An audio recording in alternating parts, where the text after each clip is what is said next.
Badan Pengawasan Pemilu telah menyurati 10 kementerian agar menyerahkan berkas program penggunaan dana bantuan sosial tahun 2014. Hal ini dilakukan agar Bawaslu dapat mengawasi penggunaan anggaran bansos di seluruh kementerian mulai dari level atas hingga level bawah. Yang dikhawatirkan adalah dana bansos ini disalahgunakan untuk kepentingan kampanye, mengingat beberapa pucuk pimpinan kementerian merupakan calon legislatif yang akan bertarung pada pemilu nanti. 6 dari 10 kementerian sudah memberikan laporannya, namun ada 4 kementerian yang tidak merespon permintaan Bawaslu tersebut. Jika dari temuan tersebut ditemukan penyelewengan, maka Bawaslu akan langsung melaporkannya kepada kepolisian. Indonesia Corruption Watch sendiri menemukan adanya kenaikan yang cukup signifikan untuk dana bansos di beberapa kementerian. Sangat tidak adil memang jika dana bansos yang seharusnya mengalir untuk kepentingan masyarakat tanpa adanya kepentingan justru dipakai oleh beberapa pihak untuk mempopulerkan nama mereka agar dapat dipilih pada pemilu 2014 ini.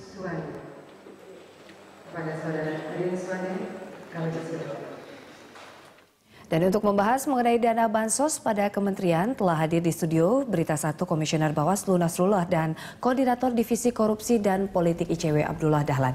Ya, selamat datang di Berita 1. Ya, ini Pak Nasrullah, kalau kita lihat dari 10 kementerian 4 belum memberikan. Kementerian yang belum menyalahkan laporan dana bansos, bisa Anda tanggapi begitu? Baik, yang pertama saya ingin menyebut saja. Jadi dari 6 itu kementerian, jadi dari total 10, 6 diantaranya memberi jawaban surat. Dari 6 yang memberi jawaban surat itu, 3 diantaranya memberikan data kepada Bawaslu bahwa ada dana bantuan, ya, bansos itu yang mereka pergunakan. 3 diantaranya tidak memberikan data. Kemudian 4 yang tersisa lainnya, 2 kali Bawaslu menyurati kepada lembaga kementerian tersebut, ternyata ya tidak ada respon sama sekali. Nah, kementerian yang tidak sama sekali memberi respon yaitu Kementerian Pemuda dan Olahraga. Kemudian Kementerian ESDM, Kementerian Kehutanan, dan Kementerian Pembangunan Daerah Tertinggal. Ini 2 kali disurati, tidak ada sama sekali respon. Ya, kita lihat juga Kemenpora juga menterinya juga ikut. Iya dong, semuanya ini kan dan semuanya ikut masuk di bursa pemilu mendatang. Nah, gitu. Tetapi yang memberi respon itu ada 3 kementerian. Ya, pertama Kementerian Pertanian, Kementerian Tenaga Kerja dan Transmigrasi, dan Kementerian Koperasi dan UKM. Dia jelas-jelas menyatakan bahwa memiliki alokasi bantuan sosial, ya, atau tugas pembantuan dalam program kementeriannya. Jadi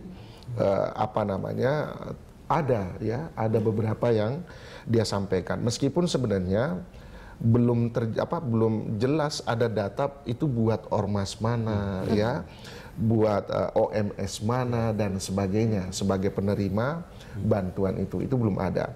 Nah, tetapi Bawaslu akan secara terus-menerus menyurati kepada instansi yang sama sekali belum memberikan respon. Apakah ada tenggat waktu ataupun deadline yang diberikan oleh Bawaslu sendiri?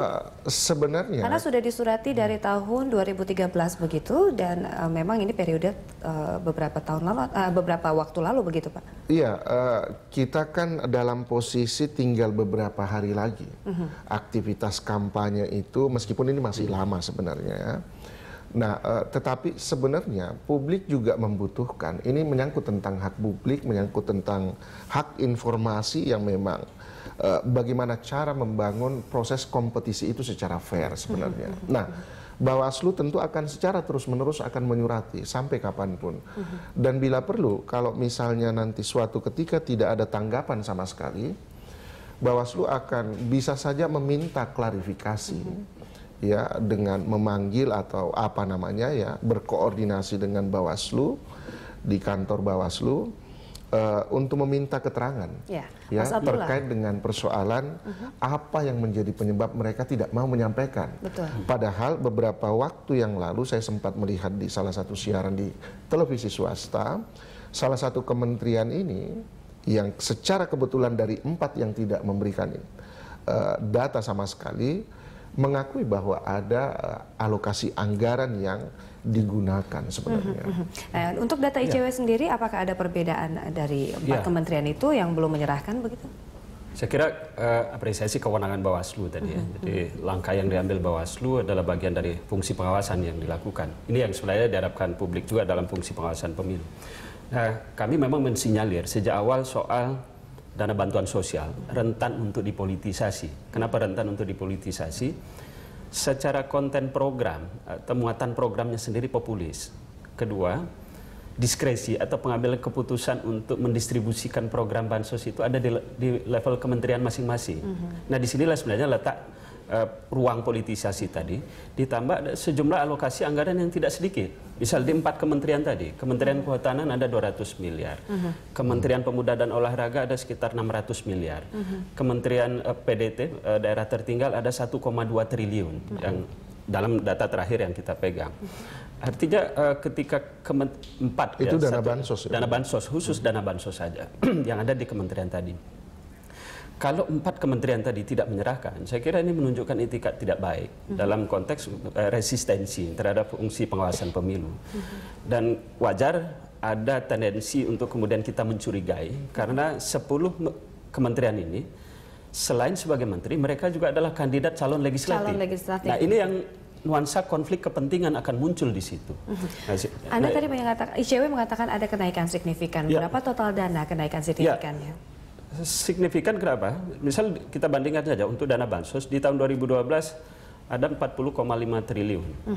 Meningkat di 2013 sekitar 69,5 triliun ya. Bahkan di APBNP 82 triliun. Dan yang terbanyak adalah Kementerian Pendidikan dan Kebudayaan, Kemenak, Kemendagri. Persis. Nah, itu di 3 kementerian itu. Di kementerian utamanya Kementerian Dalam Negeri sekitar 8 triliun, Kementerian Agama juga 11 triliun, dan kita tahu Menteri Agama juga adalah ketua partai, juga akan walaupun tidak menjadi calon legislatif tapi adalah pejabat partai. Ini juga nuansa konflik kepentingan juga akan terjadi di situ. Saya kira tepat karena langkah pengawasan harus dilakukan. Karena salah satu klausul di dalam Undang-Undang Pemilu larangan menggunakan satu fasilitas negara. Jadi peserta pemilu, baik calon ataupun partai politik, dilarang menggunakan fasilitas pemerintah sebagai instrumen untuk pemenangan. Kedua juga larangan untuk kemudian menggunakan modal atau sumber dana yang bersumber dari dana pemerintah. Nah, kalau bansos ini kan jelas sumber dana APBN yang akan dipakai sebagai instrumen untuk pemenangan. Sehingga dalam analisis kita, di beberapa belajar dari pengalaman pilkada, bahkan juga menjelang pemilu, bansos dipakai 2 hal. Satu, untuk membangun pengaruh. Jadi program populis sangat menguntungkan bagi mereka siapapun yang mendistribusikan. Kedua, bisa jadi ini adalah bagian untuk mendapatkan modal politik. Bisa jadi misal komitmen fee ketika mendistribusikan. Itu kan temuan kita kasus Banten juga mengkonfirmasi soal hal-hal semacam itu. Nah, untuk dari ICW temuannya seperti itu. Bagaimana ini Bawaslu temuan-temuannya seperti apa? Apakah memang tadi untuk membangun pengaruh, untuk mendapatkan modal politik? Ini bagaimana yang Anda lihat?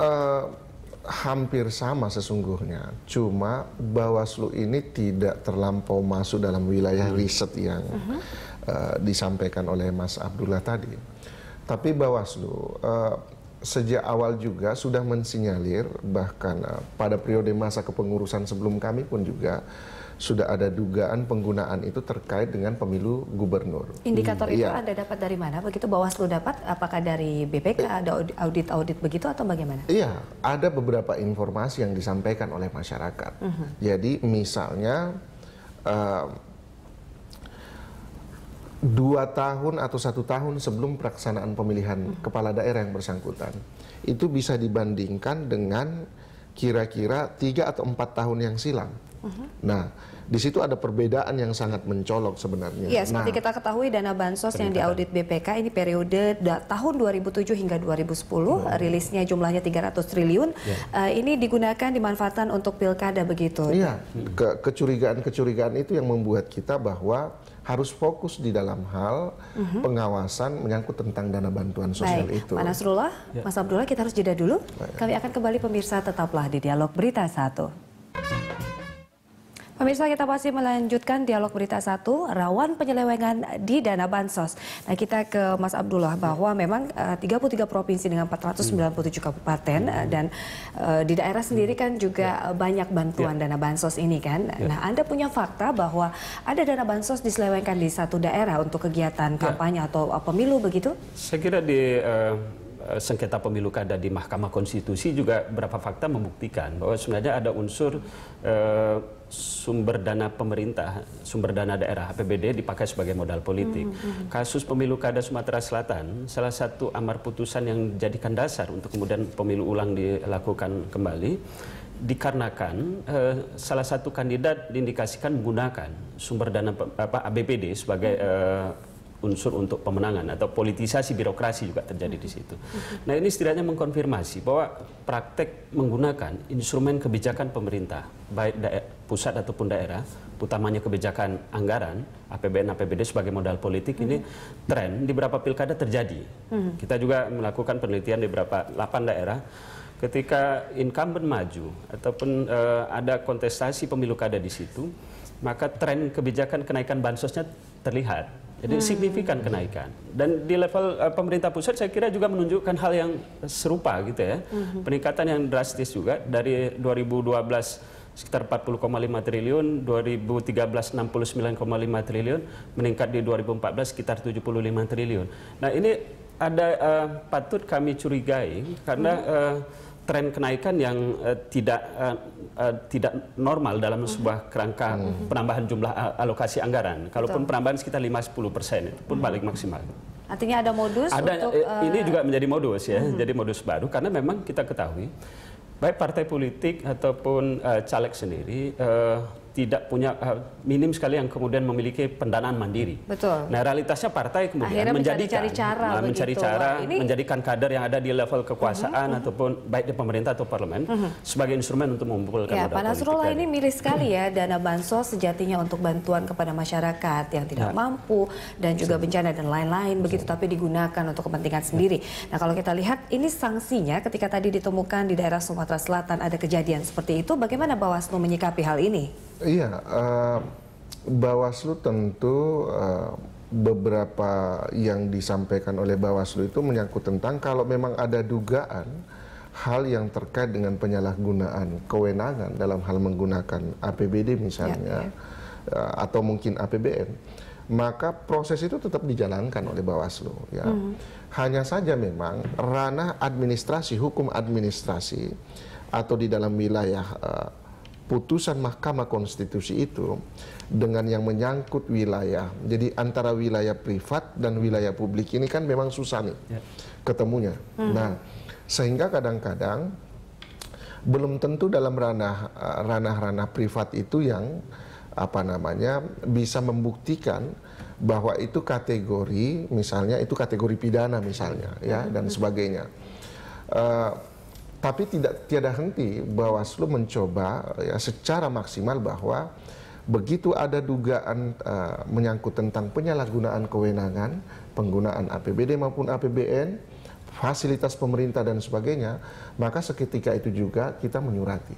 Ya, seketika itu juga kita memberi rekomendasi. Nah, hanya saja wilayah penegakan hukum ini, Mbak Indri, tidak hanya pada wilayah institusi Bawaslu semata, ada institusi-institusi lain itu. Tapi setidaknya ini kan sudah ada sinyal ya.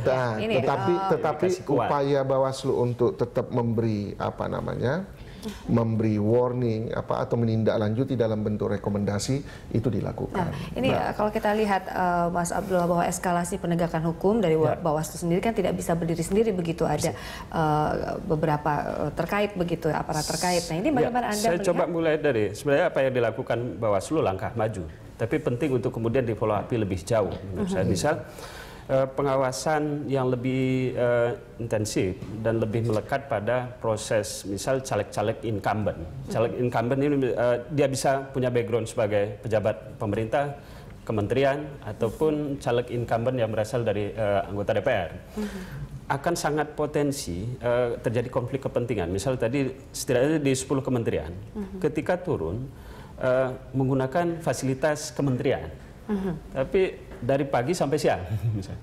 Setelah itu melakukan konsolidasi politik, misalnya. Nah ini yang maksud saya akan ada potensi terjadi semacam itu, sehingga fungsi pengawasan Bawaslu pada tingkatan pusat mungkin karena Bawaslu juga punya jaringan di provinsi, kabupaten, kota gitu ya. Ini sebagai modal untuk kemudian melakukan pengawasan melekat tadi, mengawasi setiap caleg incumbent turun ke lapangan, misal melihat apakah kemudian tugas kementerian tadi tidak terjadi konflik kepentingan. Misal ketika mendistribusikan program pemerintah, jangan sampai ada misi politik di situ. Misal meresmikan program pemerintah atau mendistribusikan program pemerintah di level kementerian, kemudian lakukan temu kader di situ, kemudian ada pesan politik untuk pesan kampanye. Anda melihat pola-pola itu sekarang sedang dilakukan oleh beberapa menteri yang memang turun untuk menjadi saya kira kuat ya mencalonkan diri di pemilu legislatif begitu. Berapa level kementerian kita duga juga turun ke bawah selain tugas kementerian, tapi ada juga agenda terselubung melakukan konsolidasi pemenangan. Misal bagaimana ketika misal ada salah satu kementerian yang masuk ke daerah dapil yang memang dapil menteri tersebut, kemudian juga di situ memberikan bantuan yang mau program kementerian. Nah, tetapi di situ juga ada pesan politik. Nah, ini yang saya kira sudah nuansa untuk masuk pada rezim pemilu yang fungsi pengawasan pemilu dalam hal ini Bawaslu bisa mulai mengawasi dan jika ditemukan pelanggaran, saya kira sudah harus berani memberikan tindakan tegas agar juga integritas pemilu kita juga lebih baik. Ditambah memang tadi seperti yang dikatakan Pak Nasrullah soal penegakan hukum pemilu. Ada Gakumdu kita punya, juga ada Bawaslu di situ, ada kepolisian, ada kejaksaan. Saya kira harus dalam frame yang sama untuk melihat bahwa sebenarnya modus pelanggaran pemilu tidak lagi pola-pola konvensional, curi start kampanye atau apa, tapi sudah mulai beralih bergeser dalam beragam modus yang terutama dan berulang ini juga. Seharusnya misal belajar dari pemilu kada sudah bisa mengambil contoh-contoh yang dilakukan. Menggunakan menggunakan kebijakan anggaran daerah sebagai modal politik yang sementara itu dilarang dalam tuntutan undang-undang. Nah ini penting untuk ditindak. Pak Nasrullah, Anda melihat untuk penegakan hukum atau mungkin memang sanksi administrasi dan lainnya terkait dengan kepolisian dan kejaksaan ada hambatan begitu Pak? Saya pikir ya memang kita ada sedikit hambatan. Apa yang menjadi hambatan terbesar begitu? Iya, jadi apapun kita harus mengatakan bahwa institusi di luar dari Bawaslu ini kemungkinan besar ada efek secara psikologi, ya psikologi itu yang menjadi penyebab mengapa tidak maksimal misalnya. Kemudian bisa juga menyangkut tentang ini persoalan definisi, ya lagi-lagi yang sangat kaku, persoalan interpretasi dan sebagainya, tafsir. Ya tafsir. Menyangkut tentang apakah itu kampanye, apakah misalnya yang seperti disampaikan oleh Pak Abdullah tadi, ini kan ada kementerian ini ada wilayah-wilayah protokoler yang memang harus diberikan hak-haknya. Nah ketika dia berangkat di satu daerah, maka ya kadang-kadang kita lihat ya memang itu sekali mendayung 2-3 pulau terlampaui ya sambil menyelam ya minum air di situ tuh. Nah tetapi ya itu hak protokoler yang melekat pada kementerian dengan alasan seperti itu. Tetapi Bawaslu tidak ingin berhenti di situ. Bahwa ada kejadian sambil menyelam minum air itu tetap disampaikan informasinya dan Bawaslu berusaha untuk 2014 ini tetap akan menyampaikan informasi itu kepada publik. Baik, kami berharap ada presiden ya ketika menemukan tadi, misalnya sinyal ada nuansa pelanggaran sudah mulai tergambar di situ. Harusnya ada penindakan. Baik. Kita bahas di segmen ketiga bagaimana ini penindakan terhadap pelanggaran dari kampanye pemilu daerah begitu. Kami akan kembali pemirsa, tetaplah di Dialog Berita 1. Dana bansos rawan penyelewengan, kita akan membahasnya di segmen terakhir Dialog Berita 1 kali ini. Nah, kalau kita lihat ini Mas Abdullah bahwa hambatan-hambatan tadi dari Bawaslu mengatakan banyak ada mungkin penegakan hukum dan lain-lain. Nah, ICW sendiri melihatnya seperti apa hambatan terbesar dari pelanggaran-pelanggaran ini agar bisa ditertibkan? Sebenarnya konteks hambatan pertama adalah untuk memetakan bahwa ini pelanggaran atau bukan. Jadi harus sama dulu di level penegakan hukum pemilu. Payung hukumnya sudah jelas, misal salah satu berapa klausul yang jelas diatur dalam undang-undang soal larangan menggunakan fasilitas pemerintah, larangan menggunakan sumber dana dari pemerintah, misal. Nah, ini harusnya dalam frame yang sama, baik Bawaslu ataupun di sentra Gakumdu yang lain, kepolisian, kejaksaan. Sehingga seperti keluhan Pak Nasrullah tadi, ketika melakukan penindakan hukum sudah dalam framing yang sama, dalam persepsi yang sama soal melihat pelanggaran. Tidak lagi kemudian ketika Bawaslu menemukan kemudian kepolisian berbeda tafsir, kejaksaan kemudian menafsirkan hal yang berbeda, hakim juga berbeda. Ini yang saya kira memang sejak awal sudah ada satu sinkronisasi antara aparat penegak hukum untuk melihat sebenarnya tadi pola dan tipikal pelanggaran juga. Ya, karena modus pelanggaran pemilu sudah begitu modifikasinya begitu banyak. Yang modifikasi seperti apa dalam modus pelanggaran yang terbaru? Saya kira tidak lagi. Misal penyalahgunaan fasilitas pemerintah ataupun politisasi birokrasi tidak lagi sekedar menggerakkan PNS dengan baju dinas atau menggunakan mobil dinas secara fisik gampang dilihat, tapi sudah main pada level kebijakan. Misal menggunakan instrumen kebijakan anggaran artinya pemerintah. Ini ada diskresi dalam pengambilan keputusan, itu persis sekali. Ini yang terjadi di beberapa pilkada mengkonfirmasi praktek-praktek semacam ini terjadi. Pengerahan dalam instruksi untuk menggerakkan mesin birokrasi itu terjadi juga. Nah, saya kira modus yang mulai berkembang semacam ini di instrumen pengawasan juga harus mungkin sejalan dalam melihat peta perkembangan tadi. Jadi pola pelanggaran yang kemudian sudah mulai beragam modus yang muncul, saya kira instrumen pengawasan harus lebih progresif dalam melakukan fungsi pengawasan. Misal tadi kalau ditemukan sudah Pak Nasrullah sebenarnya mengkonfirmasi, sudah ada sinyal sebenarnya beberapa kementerian yang ketika tugas kementerian juga sekali dayung 2-3 pulau ya diambil gitu ya, bukan. Untuk pengawasan tetap mengacu pada satu pintu hanya dari audit BPK atau mungkin ada pengawasan internal? Saya kira kalau soal bansos, kalau audit BPK hanya melihat aspek penggunaan anggaran, tidak pada aspek politis. Nah, fungsi Bawaslu lah yang untuk kemudian pada rezim pemilu untuk melihat sebenarnya jangan sampai kebijakan APBN, APBD ini sebagai modal politik. Kalau itu ditemukan dan itu digunakan oleh peserta pemilu, maka berhak Bawaslu untuk kemudian memproses hukum itu lebih lanjut. Nah, disinilah sebenarnya membedakan fungsi BPK sebagai audit atas penggunaan anggaran, tetapi untuk fungsi pengawasan di level Bawaslu untuk melihat jangan sampai kebijakan anggaran semacam ini digunakan sebagai modal politik atau dipolitisasi untuk kepentingan pemilu.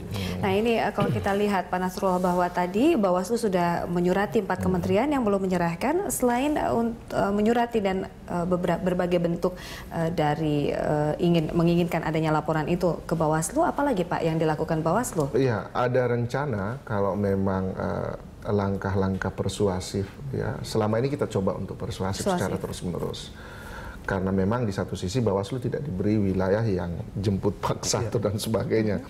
Nah, oleh karena itu tetap kita akan upaya secara maksimal meminta klarifikasi, koordinasi, bila perlu menghadirkan kementerian yang dimaksud ke Bawaslu.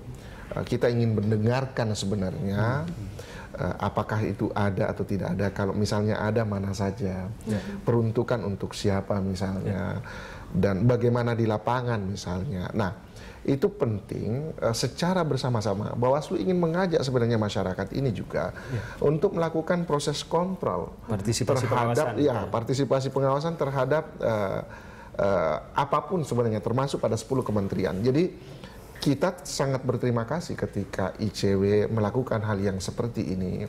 Kemudian ada kawan-kawan yang lain, masyarakat yang lain juga ikut berpartisipasi misalnya. Secara khusus misalnya ya di level bawah yang merasakan manfaat itu tadi misalnya. Langsung memberikan, oh iya Pak, benar saya diberikan bantuan ya ini oleh sini. Ada keberanian masyarakat untuk menyampaikan informasi itu kepada Bawaslu. Nah, eskalasi dari informasi itu apakah mungkin akan dikonfrontir dengan 4 kementerian misalnya? Bisa jadi. Oh, ternyata misalnya ini Anda punya dana, ya, dan disitulah bisa kita analisis kemudian dikaji bahwa ini bisa kategori pelanggaran administrasi dan ini bisa kategori pelanggaran pidana. Baik. Nah ini terakhir Mas Abdullah, tanggapan Anda terkait ini? Ya, saya kira langkah lebih maju yang bisa dilakukan Bawaslu, sepakat tadi ada data soal daftar penerima bansosnya yang akan diketahui nanti pada titik mana, pada kelompok mana kelompok penerima tersebut, sehingga fungsi pengawasan juga harus lebih melekat di situ. Dan penting juga saya kira partisipasi pengawasan publik juga dilakukan. Misal apakah Bawaslu nanti juga membuat posko pengaduan soal potensi politisasi bansos misalnya. Sejauh ini sudah ada dari Bawaslu? Iya, kalau kita tidak sampai di situ sebenarnya. Dan ada upaya sebenarnya kita ingin membangun ya, kita ingin membangun gitu dengan cara masyarakat sendiri menyampaikan informasi itu. Jadi gini, ini kan ada 12 partai politik yang berkompetisi, Mbak. Tentu dari semua itu ada yang tidak menerima, ya atau mungkin kader mereka tidak menerima jika kompetisi itu tidak sehat. Pak Nursulullah, maka harus dibuat itu juga. Publik juga butuh sebenarnya ketika menemukan pelanggaran akses untuk melaporkannya ini. Sehingga, nah ini yang maksud saya tadi, apakah posko ataupun instrumen pengawasan terdeteksi keberadaannya, sehingga ketika ada pelanggaran mereka bisa melaporkan, sehingga itu bisa ditindaklanjuti sebagai pelanggaran pemilu. Nah terakhir saya kira soal sebenarnya bansos adalah salah satu saja dari potensi politisasi dari sekian banyak. Ada dana optimalisasi yang kemudian di APBN ada sejumlah 27 triliun.